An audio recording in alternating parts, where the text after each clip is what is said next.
Day 7, guys. It is day 7 of the Confidence Infusion program, and I'm going to focus on a role of an iOS developer, so mobile app development. I have highlighted only a few terms, so today it will be a little easier. So let's dive right in. We are going to talk about the iOS developer job description first. So if you guys don't have it printed out, then at least open up the Google document so you can also see what I see on my screen, which is the job description.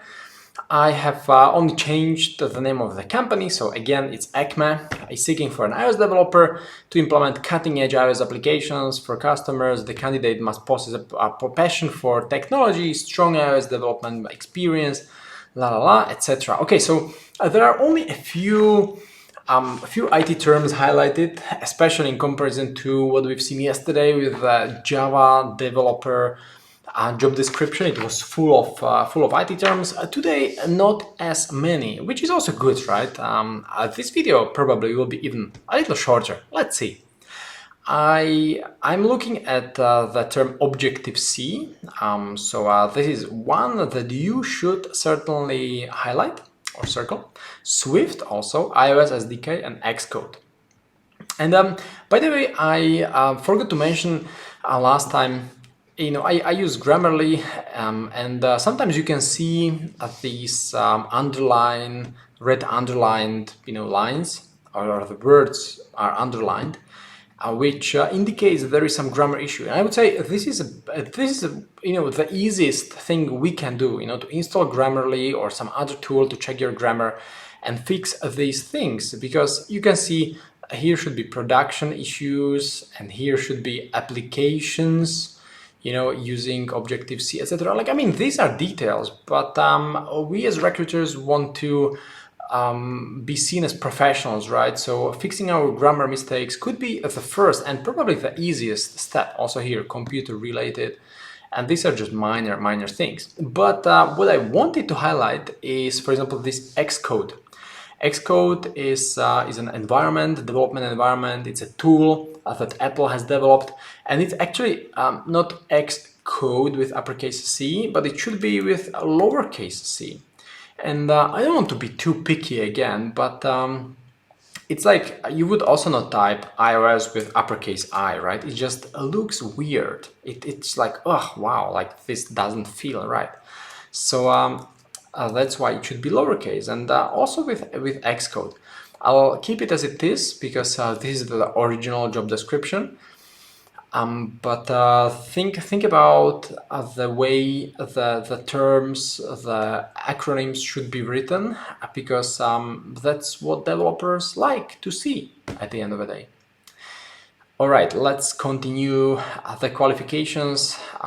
Experience building native iPad, iPhone applications, bachelor's degree again in computer related field, and I'm always amazed, like why these days, when developers can just learn it on the go, pretty much, after their regular work somewhere, maybe as waiters, they can just work, part-time and learn it on the go, and then be professional developers. They don't really need any degree for this kind of app development.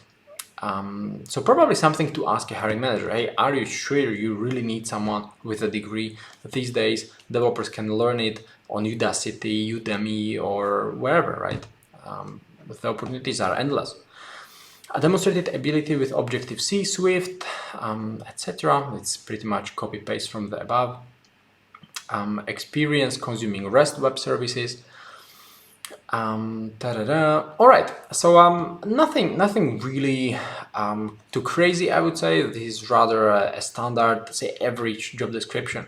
So let me explain some of the terms, but before I jump on it, I again, as usually, suggest that you go through with this job description and highlight the terms yourself and copy paste the terms, because that's how you will learn, especially if you identify that you don't know about REST services or you don't know about Swift or etc. So you just write it here to the second box and then learn about these terms.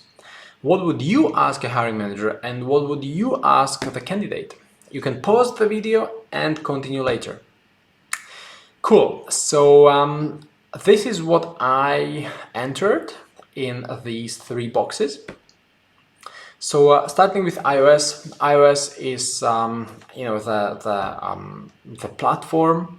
It's also the operating system that Apple has released, and it's run on all these devices such as iPhone or iPad. You can also see it listed here: iPhone, iPad. Objective-C is a programming language, and also Swift is a programming language. So Apple has started with Objective-C already years ago, around 2010, 11 roughly, if I recall correctly, with the first one of the first versions of iPhone. It could be iPhone 4 roughly, because the very first versions haven't supported third-party apps, but then at some point Apple came with the option to also include other developers' apps in the App Store, that they created App Store, etc. So long story short, Objective-C is the older language that was developed by Apple and maintained by Apple. And just recently they have also released Swift, which is the newer language that developers now use more and more to build iOS applications. SDK, where was it mentioned? It was, oh yeah, iOS SDK. So software development kit. So usually SDKs are like smaller pieces of code, you could say, like some libraries, like some tools that help developers achieve some objective, to build something, so they don't have to repeat things or repeat code all over again. Xcode, it's I copy pasted with uppercase C, but as you know, it should be with lowercase. So Xcode, it's an IDE, so integrated development environment, IDE. So not SDKs, just Xcode is the IDE, and these three are programming languages. So Apple maintains Xcode and releases it for developers, so they can build applications.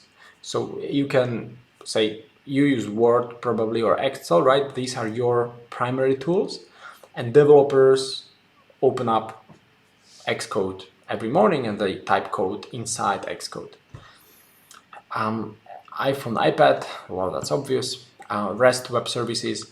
So there are two types of web services, REST and SOAP. REST are modern. So this is pretty much what you need to know. It's nothing really special about this. It's common. It's pretty much most of the web services these days are based on this standard.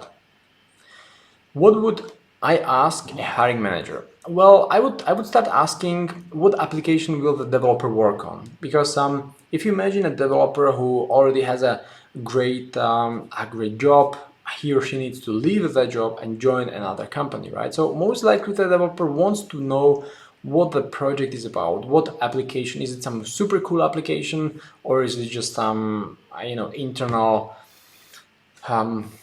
whatever app used by 5 people in a company? Or is it some hyped application that is used by hundreds of thousands of people globally, or millions of people, or billions, like TikTok recently, right?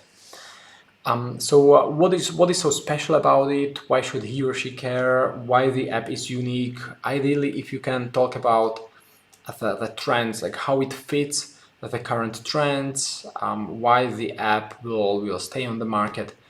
If you imagine an application, it is something tangible, like something the developer develops, so they like to see the fruit of their work in the App Store. They like to see people using the app, so they also want to make sure that it's still around in a year or 2 or 3. Will the developer work on more applications? Probably in an agency, and most likely not in a product-centric company where they only have one app, maybe like I don't know, Uber or Airbnb, right? Like they have one app and they keep improving it. They keep adjusting, maybe implementing new payment gateways and new analytics and whatnot.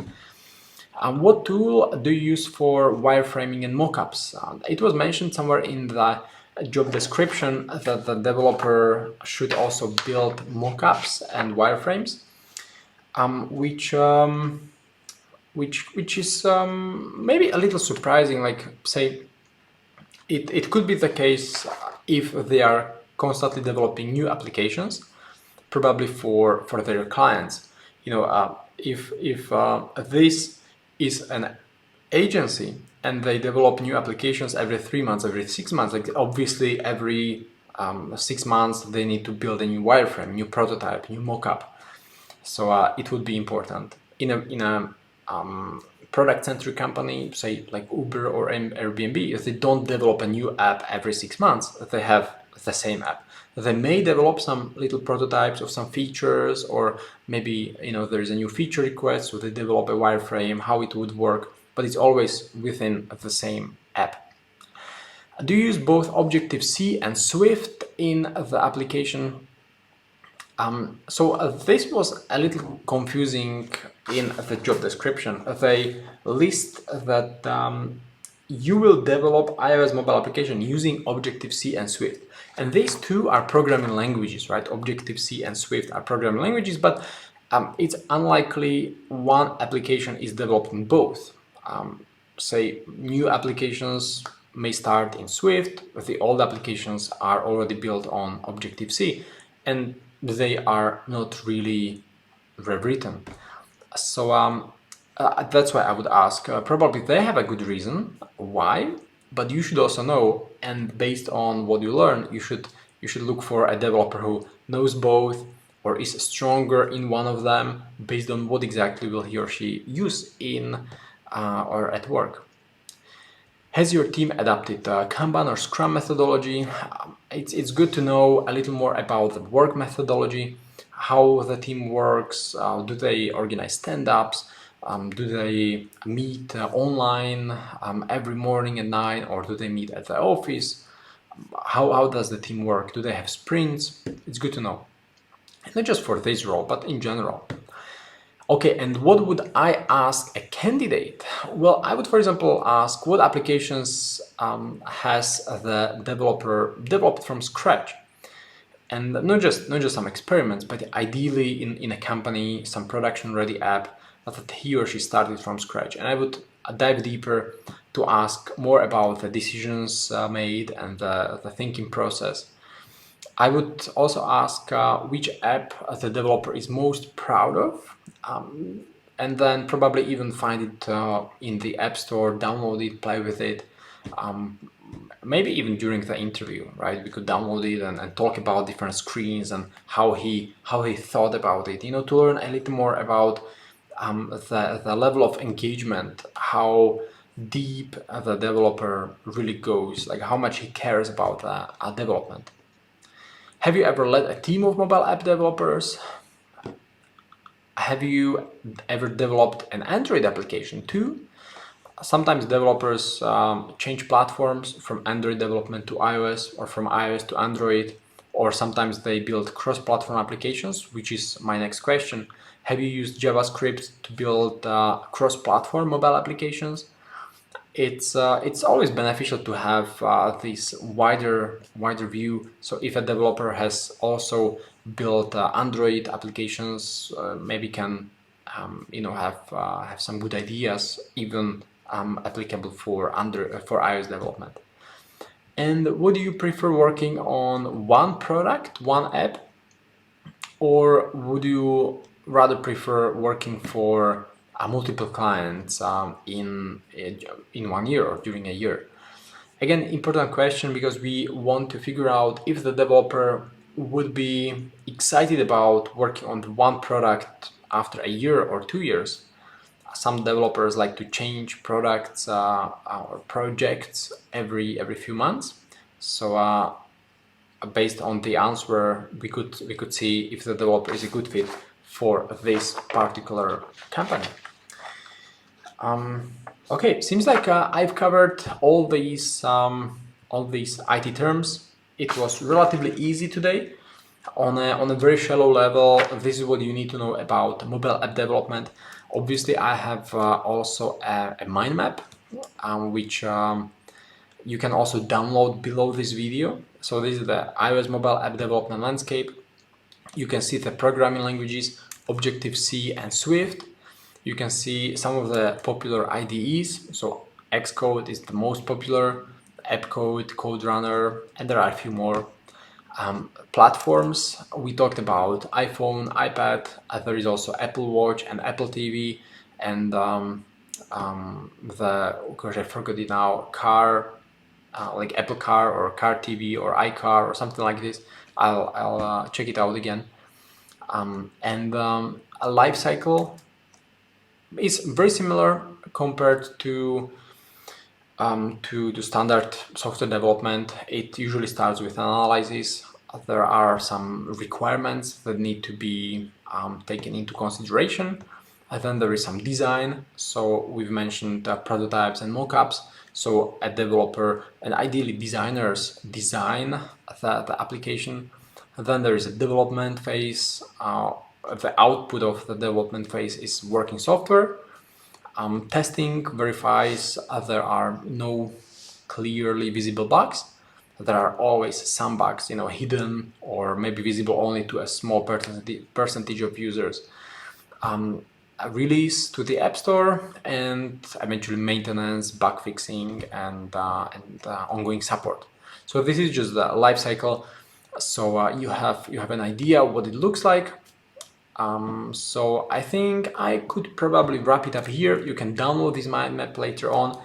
You know what to ask the hiring manager, what to ask the candidate on a very high level. Like obviously we don't talk about some, coding questions. You are not a coder. I'm also not an iOS developer. So I'm also not confident asking some coding questions developers. We need to leave this for hiring managers, for their line managers.